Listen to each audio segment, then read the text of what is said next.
제가 가진 성경책 256조 로마서 12장 11절 말씀, 우리 같이 한 목소리로 소리내어서 읽습니다. 시작.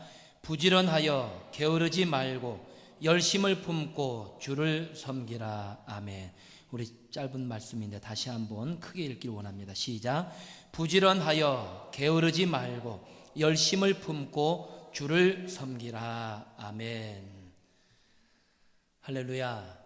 오늘 함께 읽으신 본문의 말씀을 가지고 열심을 품으라, 이런 제목으로 함께 은혜를 나누기를 원합니다. 우리 먼저 옆 사람하고 같이 인사하겠습니다. 참 잘 오셨습니다. 은혜 많이 받으세요. 오늘 설교의 제목처럼 열심을 품읍시다 한번 인사하겠습니다. 열심을 품읍시다. 아멘. 여러분, 제가 재미있는 글을 하나 읽어드리겠습니다. 설교를 준비하면서 이 재미있는 글을 발견했는데, 이 글의 제목은 일명 개미송, 개미 노래, 개미에 관련된 이야기를 재미있게 만든 노래입니다. 제가 한번 읽어드립니다. 개미는 오늘도 열심히 일을 하네. 개미는 언제나 열심히 일을 하네.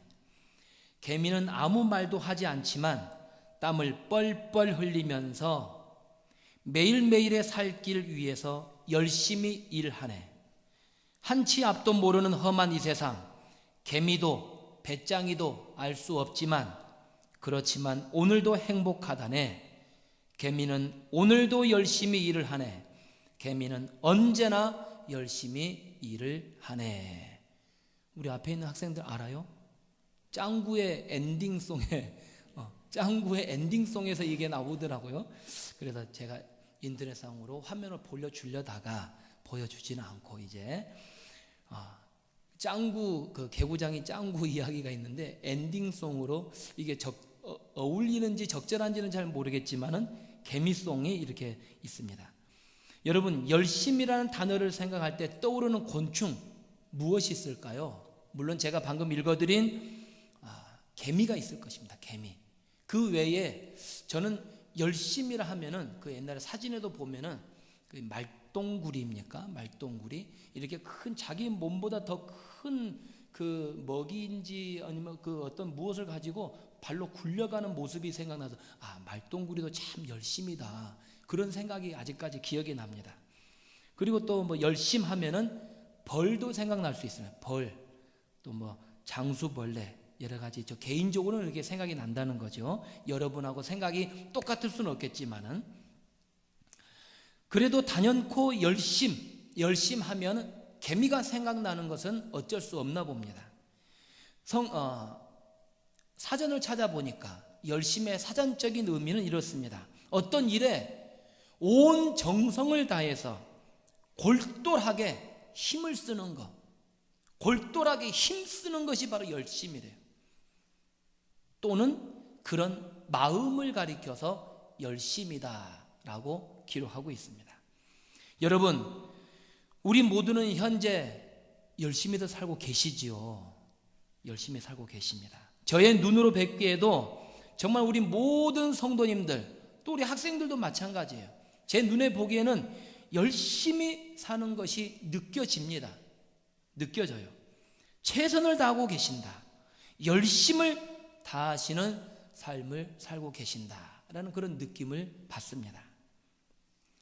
그런데 왜 오늘 설교의 제목이 열심을 품으라고 했을까요? 이미 열심히 살고 있는데 뭐 그럼 설교를 들을 필요도 없지요. 그래서 이제 설교를 시작하자마자 설교 끝, 설교 시마이. 시마이 하면 더 잘 알아들으신 분이 많이 계시니까. 그리고 저는 이제 인사하고 저는 이제 내려가요.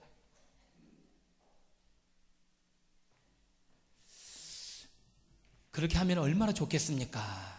설교 시작하자마자 한 3분 내지 5분 만에 3분도 안 돼서 끝내버린다면, 와, 오늘 웬일이야, 그냥 부목사님 멋져. 그러면 왜요? 설교를 빨리 끝냈다고요? 막 졸리려고 그러는데 벌써 설교가 끝났어요.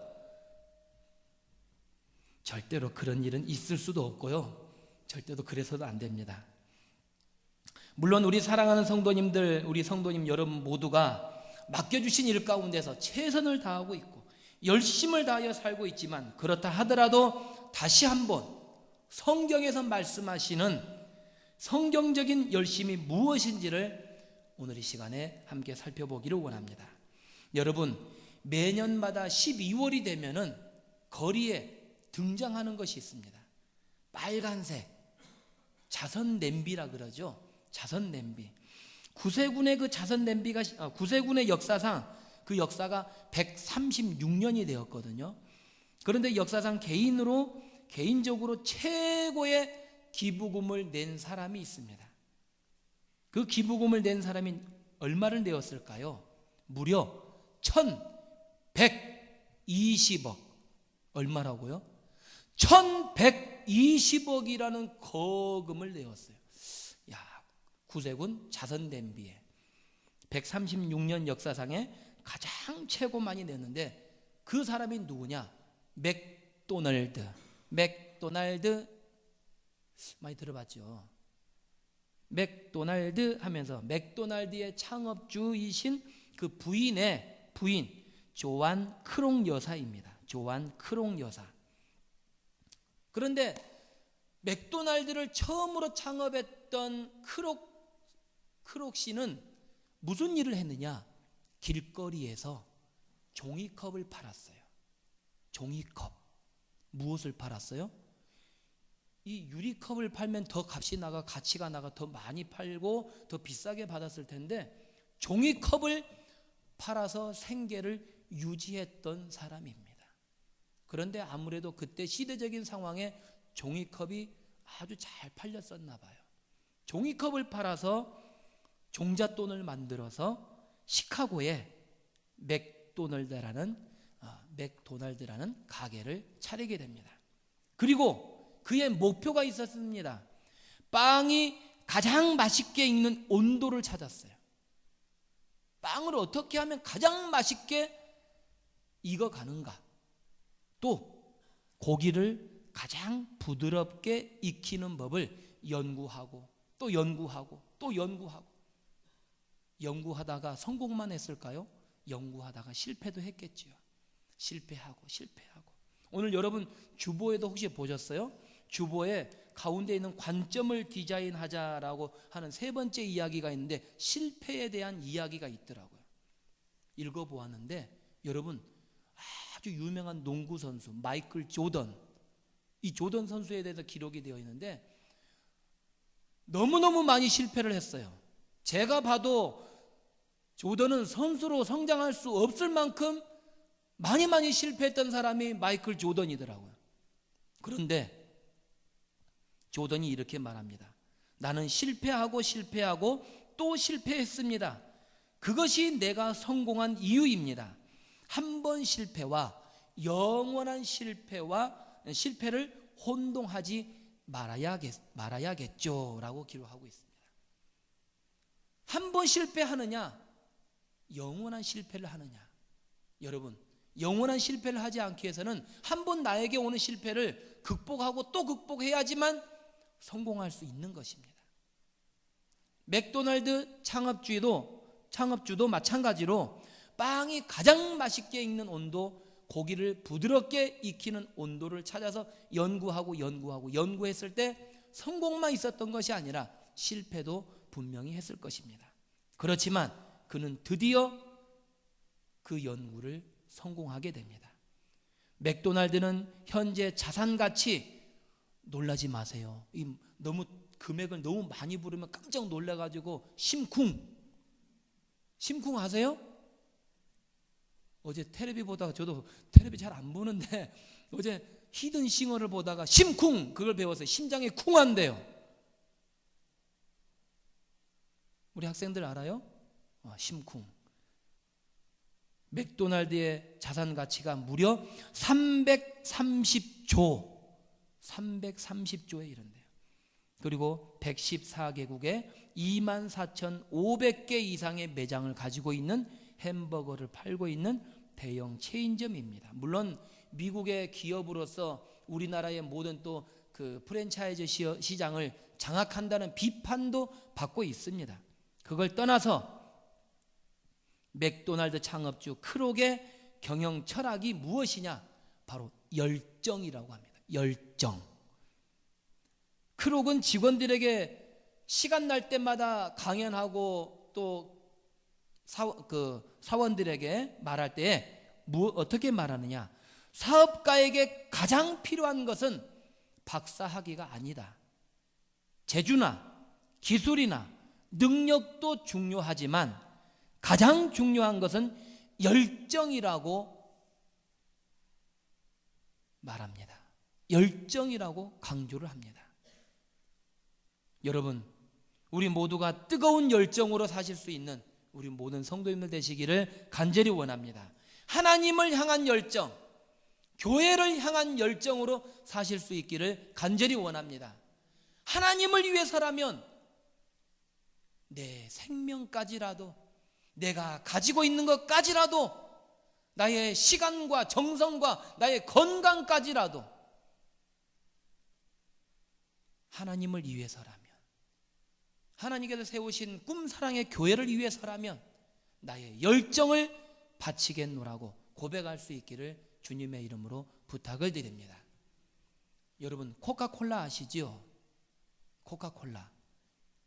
뭐 어디 세계 어디로 가나 다 있어요. 요즘은 뭐 제로 코카콜라. 칼로리가 하나도 없더라고요. 깜짝 놀랐어요. 도대체 어떻게 만들었길래 맛이, 저는 안 먹어봐서 잘 모르는데, 그런데 저는 이 본문에 지금 준비되어 있지 않는 부분인데 여러분이 말씀드리고자 해서, 코카콜라의 그 사장이 말하기를 그에 따른 열정이 얼마나 대단한지 그는 강조해서 말합니다. 내 핏줄에 흐르는 것은 피가 아니라 코카콜라가 흐른다라고 말할 정도예요. 어떤 열정에서 그런 말을 했는지 모르겠어요. 정말 대단한 열정입니다. 어마어마한, 상상하기 어려울 정도의 열정입니다. 글쎄, 사람의 몸에, 자기 몸에 흐르는 것이 피가 아니라 코카콜라가 흐른대요. 코카콜라에 미친 거예요. 사랑하는 성도 여러분, 저와 여러분들이 하나님 앞에 미칠 수 있기를 간절히 원합니다. 교회에 대해 미칠 수 있기를 간절히 원합니다. 앉으나 서나 하나님 생각, 예수님 생각, 교회 생각 할 수 있는 우리 모두가 될 수 있기를 주님의 이름으로 부탁을 드립니다. 그렇다면 우리 그리스도인들이 품어야 할 열심의 모습은 무엇입니까? 첫째로, 게으르지 않는 부지런한 열심이어야 합니다. 우리 함께 다시 한번 하나님의 말씀, 로마서 12장 11절 말씀을 같이 소리내서 읽겠습니다. 다시 한번 읽을 때에 어느 분이 말씀하신 것처럼 아랫배에다가 힘을 줘서 읽어야지만 잠이 도망가는 거예요. 아랫배에다 힘을 줘보세요. 너무 주시다가 방귀를 끼실 수도 있는데 조심하시고, 아랫배에다 힘을 주시고 다시 한번 12장 11절 시작. 부지런하여 게으르지 말고 열심을 품고 주를 섬기라. 아멘. 부지런하여 게으르지 말고 주를 섬기라고 말씀하십니다. 히말라야 산맥에 보게 되면은 그 어느 왕국이 있어요. 카투만두라는 왕국이 있습니다. 그런데 그 나라에서는, 그 왕국에서는 이름을 지을 때에 자기들이 느끼는 대로 지어요. 느끼는 대로 이름을 부릅니다. 사람 이름을 부를 때도 주먹쥐고 일어서, 빨리 달려, 뭐 여러 가지의 이름을 부를 수 있어요. 사람의 이름이 그렇다는 거예요. 그런데 그 카투만두 왕국에 새 한 마리가 있는데 그 새 이름이 무엇이냐? 내일이면 집을 지으리라. 내일이면 집을 지으리라는 새가 있대요. 그 히말라야 산맥에는 낮에는 따뜻해요. 햇살을 받기 때문에. 그런데 밤이 되면 온도가 급격히 떨어져서 너무너무 추워서 견딜 수 없는 곳입니다. 그런데 이 새가 따뜻한 낮에는 종달새나 꾀꼬리처럼 아름다운 노랫소리를 하는 거예요. 아름다운 노래를 부르며 즐깁니다. 그러다가 해가 지고 찬바람이 차가운 눈바람이 날리는 밤이 되면 둥지가 없어서 이리저리 헤매다가 운대요. 울어. 그 울음소리를 듣고서 사람들이 이름을 지어주기를 날이 새면 집 지으리라, 날이 새면 집을 지으리라는 그 이름을 지어줬어요. 그렇다고 해서 그 새가 우는데 우리 한국말로 우는 것이 아니에요. 그 새가 자연스럽게 울기는 우는데 그 소리를 듣고서 너무 처량하게 들리니까 날이 새면 집을 지으리라, 그렇게 이름을 지어주었습니다. 찬바람을 막을 수 없기 때문에 그 처량한 소리를 듣고서 이 새가 그렇게 내일을 결심을 하는 거예요. 그런데 날이 밝아서 또 따스해지면은 지난날의 고통과 어려움을 다 잊어버리고서 그냥 또 놀고 또 노래를 부른다는 거예요. 그리고 다시는 밤이 안 올 것처럼 집 짓기를 잊어버린 채 노래를 부릅니다. 그리고 또 밤이 되면 추위를 이기지 못해서 날이 새면 집 지으리라, 날이 새면 집을 지으리라 애절하게 울부짖으며 방황한다고 합니다. 게으른 자의 단편적인 모습을 보여주고 있습니다. 게으른 자는 항상 후회합니다. 게으른 자는 항상 뒤로 밀어요. 항상 뒤로 밀어요. 조금만 더 있다가, 조금만 더 있다가, 조금만 더 있다가. 언제 하기는 합니다.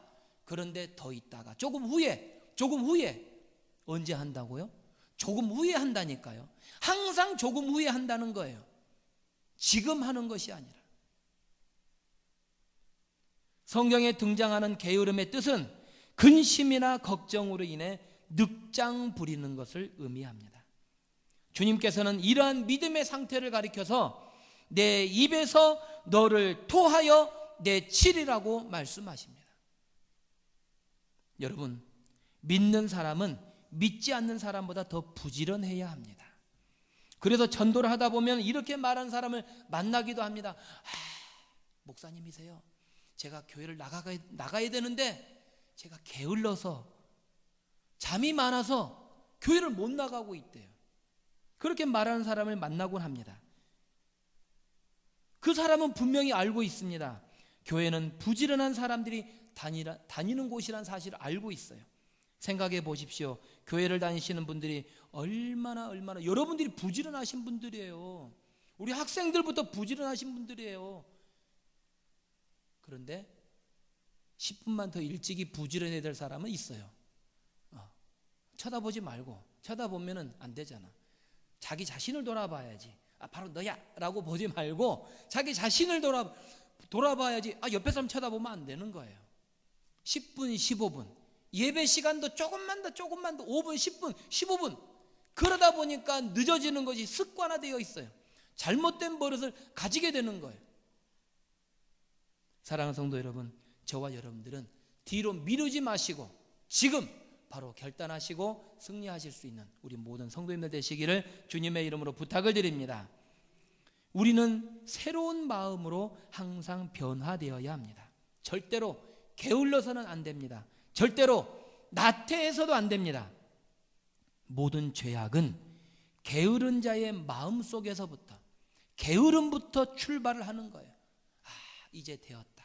이제 조금 후에 마음을 놓아도 되겠다 라고 하는 그런 마음에서부터 죄가 시작이 되는 것입니다. 사랑하는 꿈사랑의 성도 여러분, 이제 다시 한번 부지런한 열심을 내시기를 간절히 원합니다. 부지런한 자에게 부지런함에 상응하는 복을 주십니다.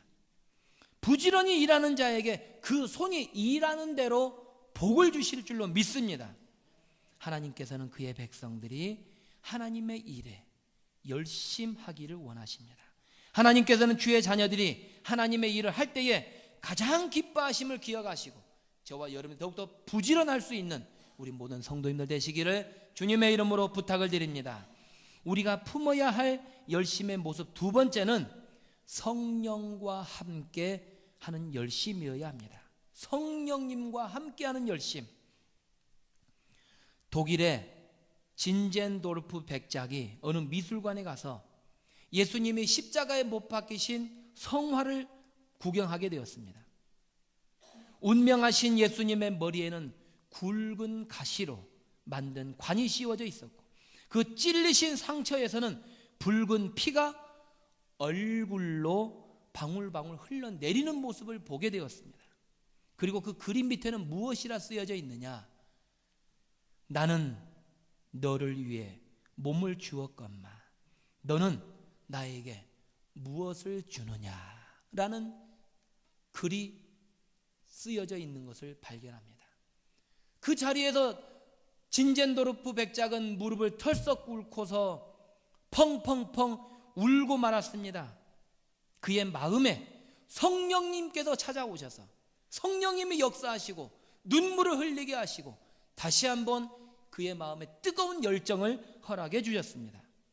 그리고 후에 그는 주님의 사랑에 감격해서 교회를 위해서 불붙는 열심을 내었고, 또한 그 진젠도르프 백작을 통해서 모라비안이라는 교단을 창설하고 또 계속 기도하던 중에 100명의 선교사들을 세계 만방에 펼치는 그런 위대한 일을 하게 되게 됩니다.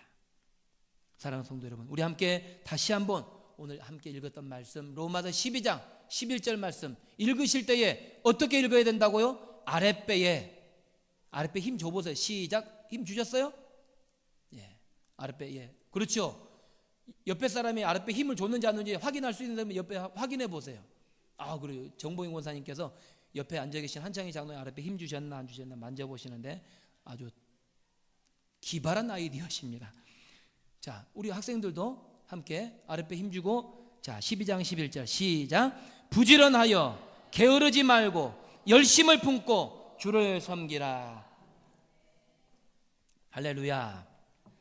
여기서 열심을 품고라고 기록하고 있는 이 말씀이 성령과 함께하는 열심을 품고, 성령과 함께하는 열심을 품고, 이렇게 해석을 하기도 합니다. 다른 성경에서는 어떻게 번역하느냐? 성령으로 뜨거워진 마음을 가지고 주님을 섬기십시오. 성령으로 뜨거워진 마음을 가지고, 성령으로 뜨거워진 마음을 가지고 주님을 섬기라. 그렇습니다. 열심은 결코 개인적인 열심이 아닙니다. 내가 열심하고 또 열심하고 열심한다고 해서 그것이 진정한 열심이 아니란 사실입니다. 진정한 열심은 성령님과 함께하는 열심이어야지만 진정한 열심이라는 거예요. 열심을 품고 주를 섬기라. 성경에서 말씀하시는 열심은 성령께서 주시는 불타는 열심, 불이 타는 열심이에요. 불이 타고 있을 때 모래째를 뿌린다든지 차가운 물을 뿌린다든지 하는 것은 그건 반대되는 것이고, 불타는 열심은 불과 같은 것입니다. 가끔 보면 신앙생활은 열심히 하는 것 같은데 좀 무엇인가 일을 하려고 하면 본능적으로 빠지는 사람들이 있어요. 나도 모르게, 그거 빠지는 것이 나도 모르게 빠져요. 나도 모르게 참석하지 않게 돼요. 그래서 한때 우리 한국 교회에 그런 유행어가 있었어요.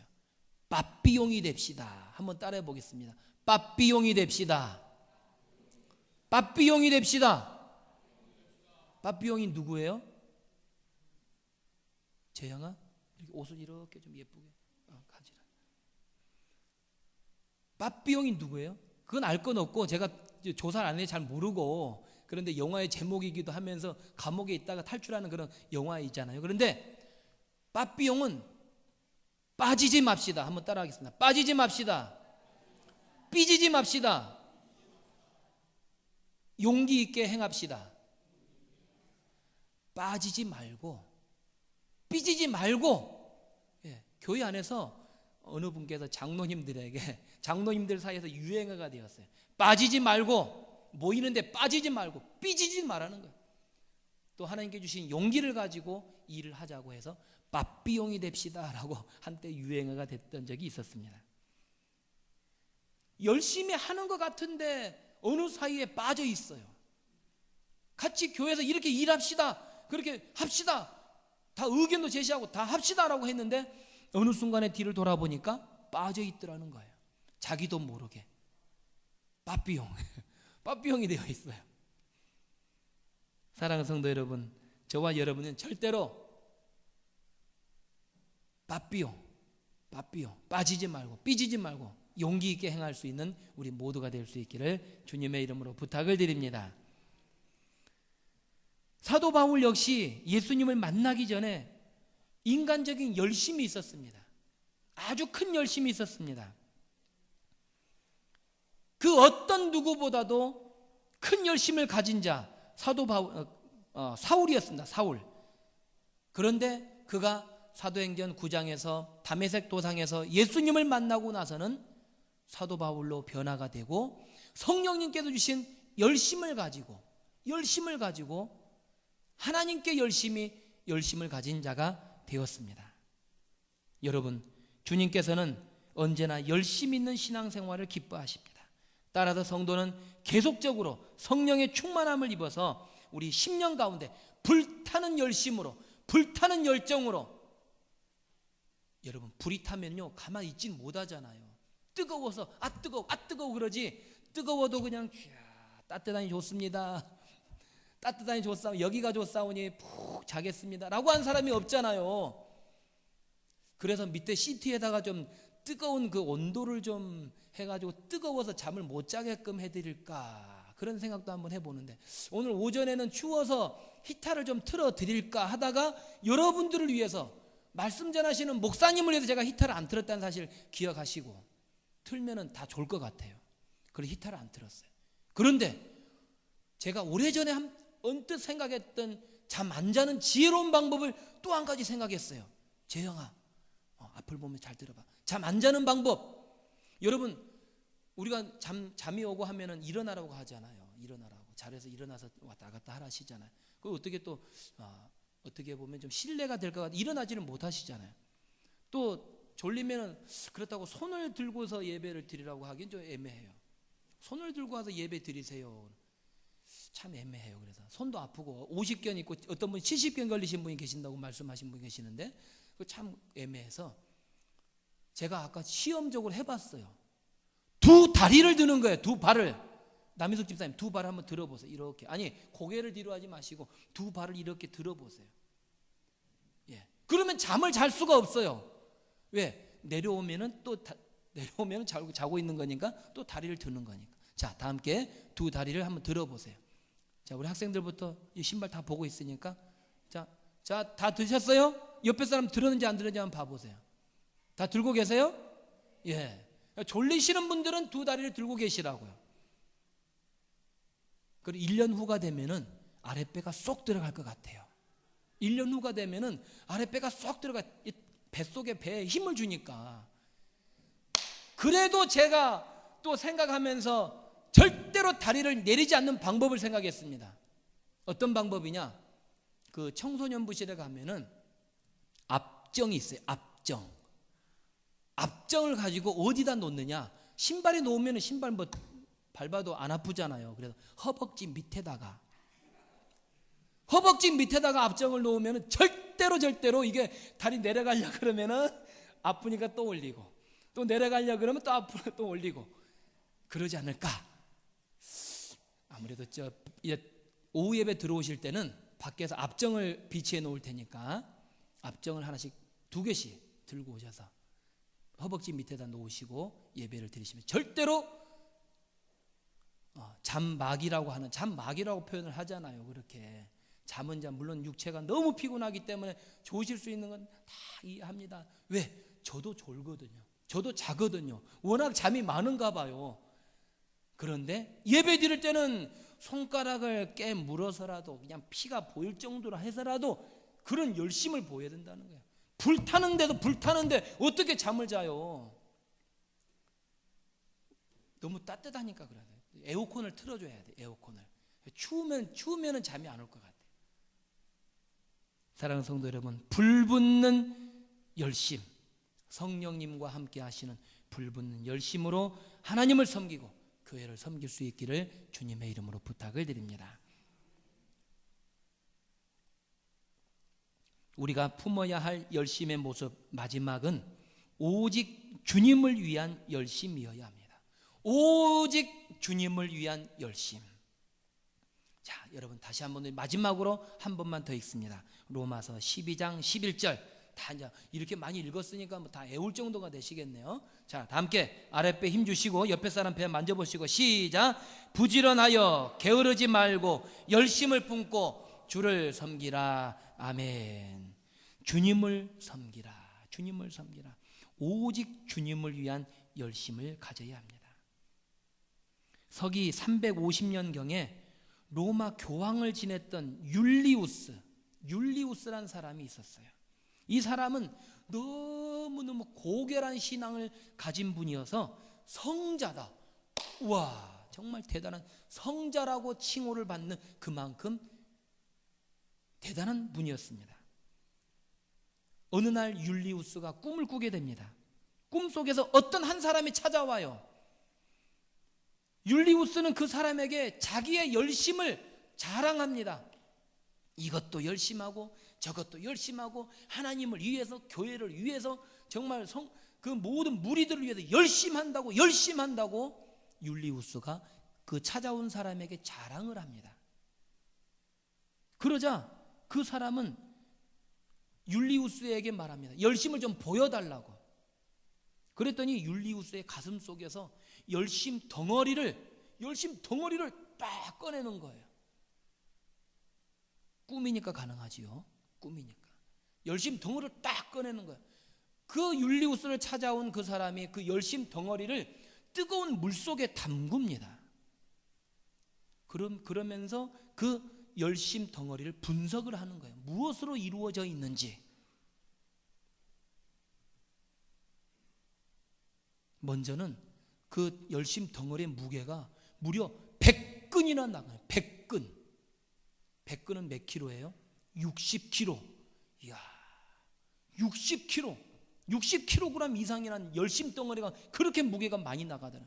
그런데 뜨거운 물에 담그니까 야심으로 이루어진 열심이 30근, 자기 자랑으로 이루어진 열심이 25근, 명예심이 40근, 하나님 사랑으로 인한 열심은 고작 닷근이래. 닷근. 5근은 이 100근 가운데서 고작 닷근만이 하나님 사랑합니다라는 마음으로, 3kg만이, 60kg 중에 3kg만이 하나님을 사랑하는 마음으로 열심을 내었다는 거예요. 율리우스는 너무나도 부끄러워서 고개를 들 수가 없었습니다. 자기가 한때는 하나님을 위해서, 교회를 위해서, 성도들을 위해서 열심을 내는 그 자부심을 가지고 자랑을 했건만 고작 하나님을 위한 열심은 닷근밖에 안 되더라는 거예요. 사랑하는 성도 여러분, 저와 여러분들이 지금 내고 있는 열심, 누구를 위한 열심입니까? 무엇을 위한 열심입니까? 어떤 것을 위한 열심입니까? 열심히 합니다. 열심히 해요. 부지런합니다.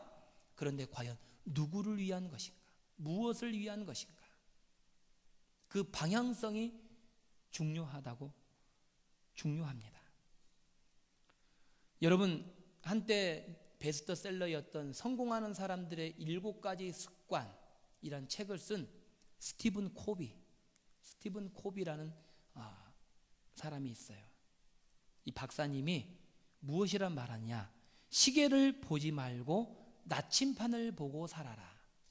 시계를 보지 말아요. 지금 몇 시나 됐나? 언제 예배 끝나나? 뒤에 있는 시계를 쳐다보지 말고 나침판을 보고 살으래요. 그런다고 해서 우리가 시계는 많이 가지고 다니고 스마트폰으로 시계는 보는데, 그렇다고 나침판을 사가지고 다니고 내가 어디로 가고 있지라고 그 나침판을 보라는 것이 아니라, 내가 살아가는 과정 가운데서 내가 언제까지, 내가 무엇을 하고 있지, 내가 어떤 일을 하고 있지, 그 시간적인 결과적인 걸 보는 것이 아니라 내가 바른 방향성을 보라는 것입니다. 내가 올바로 가고 있나? 내가 하고 있는 이 열심이 하나님의 영광을 위한 것인가? 교회의 부흥을 위한 것인가? 누구를 위한 것인가? 나침판을 보고 살으라고 말하고 있는 것입니다. 사랑하는 성도 여러분, 우리 꿈사랑의 교회가 하나님의 영광을 위해서 지금까지도 열심히 살아오고 있습니다. 부지런히 살고 있습니다. 또 앞으로도 부지런히 살아갈 것입니다. 믿어 의심치 않습니다. 그렇지만 다시 한번 내게 주신 열심, 내가 지금 행하고 있는 열심이 누구를 위한 열심인가? 남들에게 드러내기 위한 열심이 아닌가? 남들에게 보이기 위한 열심이 아닌가? 다시 한번 살펴볼 수 있는 귀한 시간 될 수 있기를 간절히 원합니다. 부흥하는 교회를 보면 주님을 위한 열심이 있는 자들이 가득합니다. 교회의 부흥의 조건은 지리적인 여건이 아니에요. 어떤 때 보면은 학성동에 여기 위치에 지나다니는 사람들마다 이 동네는 발전이 없어, 이 동네는 발전이 없어 라는 말을 간혹 자주 듣습니다. 그러나 교회 부흥의 조건은 지리적인 여건이 아닙니다. 좋은 건물이 아닙니다. 주차장이 넓으냐 작으냐 있느냐 없느냐 그것이 아닙니다. 주님을 위한 열심을 가지고 성도들이 올바로 섬겨 나간다면 하나님께서 반드시 부흥의 역사를 이루어 주실 줄로 믿습니다. 그러기에 중요한 것은 바로 내가 주님을 위한 열심, 교회를 향한 열심, 주님을 위한 열정, 교회를 향한 열정이 있어야 되는 줄로 믿습니다. 그 열정을 가지고 하나님 앞에, 십자가 앞에 나아갈 수 있기를 주님의 이름으로 부탁을 드립니다. 여러분, 벤처기업 하는데 벤처기업 아시지요? 벤처기업이란 첨단의 기술과 아이디어를 가진 사업자가 아무도 시작하지 않은 새로운 사업을 위해서 설립하는 기업을 말합니다. 그런데 성공하는 벤처기업 많이 장려하고 막 성공한다고 하는데 그들의 공통점이 있습니다. 그것은 바로 모두가 밤잠을 자지 않고 연구하고 일한다는 거예요. 열심히 일합니다. 젊은이들이 모여서 열심히 일하다 보니까 성공하게 되는 것입니다. 여러분, 우리 모두도 우리 꿈사랑의 교회가 부흥하기 위해서 정말 그들보다 못할 것이 무엇이 있습니까? 하나님 앞에 기도하시고 전도하시고 뜨거운 열정을 가지고 하나님 앞에 행할 수 있는 우리 모두가 될 수 있기를 주님의 이름으로 부탁을 드립니다. 이제 말씀을 정리합니다. 사랑하는 성도 여러분, 부지런한 열심을 품으시기를 간절히 원합니다. 성령님과 함께하는 열심을 가지시길 바랍니다. 주님을 위한 열심을 가질 수 있는 우리 모든 꿈사랑의 교회 성도들 되시기를 주님의 이름으로 축원합니다. 아멘. 기도하겠습니다. 사랑이 많으신 하나님 아버지, 우리에게 게으르지 아니하고 부지런한 열심을 품을 수 있도록 인도하여 주옵소서. 성령님과 함께하는 열심을 가질 수 있도록 인도하여 주옵소서.